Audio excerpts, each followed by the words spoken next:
Good morning, and welcome back to America's Leaders from Coast to Coast, the 250th Anniversary Edition. I'm Stephen. And I'm Leah. We are heading down to the Sunshine State today, South Florida. The humidity is high, the politics are intense, and the coffee is strong. We are in Florida's 25th District. This is Broward County, Weston, Hollywood, Davie. And we are profiling a woman who has been a household name in American politics for 20 years. Democrat Debbie Wasserman Schultz. DWS. She is an institution. Most people know her name from the 2016 election when she was the chair of the DNC. That was a rough time for her, politically. But if you think that defines her, you don't know the real story. The word that comes to mind when I look at her career is resilience. Just absolute steel. I completely agree. The story that blows my mind is the breast cancer story. It was 2007. She was a rising star in the House. She gets diagnosed with breast cancer at age 41. She finds out she has the BRCA2 gene mutation. Now, most people would take a leave of absence. Debbie Wasserman Schultz decided to keep it a secret. A total secret. She had 7 surgeries in 1 year. 7! Including a double mastectomy. And she didn't tell her constituents. She didn't tell most of her colleagues. She would schedule the surgeries for congressional recesses, recover for a few days, and then fly back to D.C. to whip votes. She was literally walking around the Capitol with surgical drains hidden under her suits. That level of discipline is terrifying and impressive at the same time. And she turned that pain into policy. Once she was cancer-free, she went public and introduced the EARLY Act. It stands for Breast Cancer Education and Awareness Requires Learning Young. She realized that the medical guidance at the time basically ignored women under 45. Doctors would tell young women with lumps, "Oh, you're too young for cancer, don't worry about it." She changed the law to force the CDC to run education campaigns, specifically for younger women. She argues that cancer doesn't check your driver's license. We also have to talk about her district, Florida 25.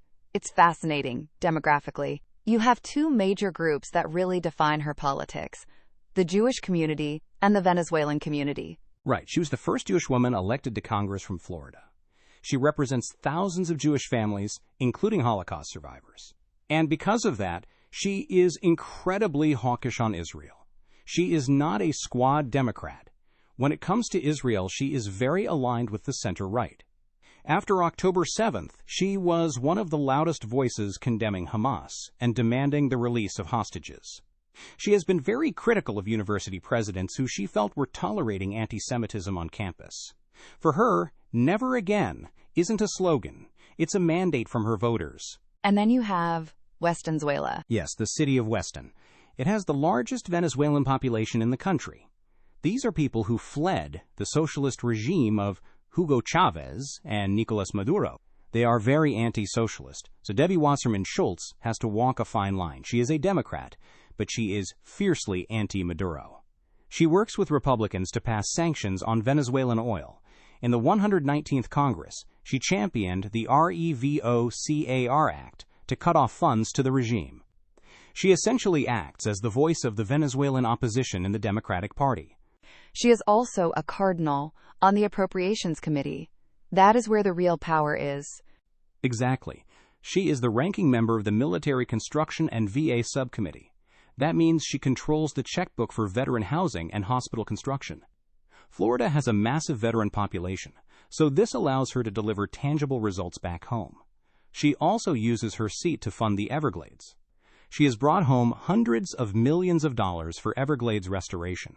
She calls it the River of Grass, and she knows that if that ecosystem dies, South Florida runs out of water. She went from the DNC Chair controversy to being a legislative workhorse. She just put her head down and worked. The survivor who fights for the Everglades and the exiles. That is Debbie Wasserman Schultz. That is our profile for Florida's 25th. Stay tuned for our next profile. Please note, AI assists in the creation of this podcast from pointedwords.com.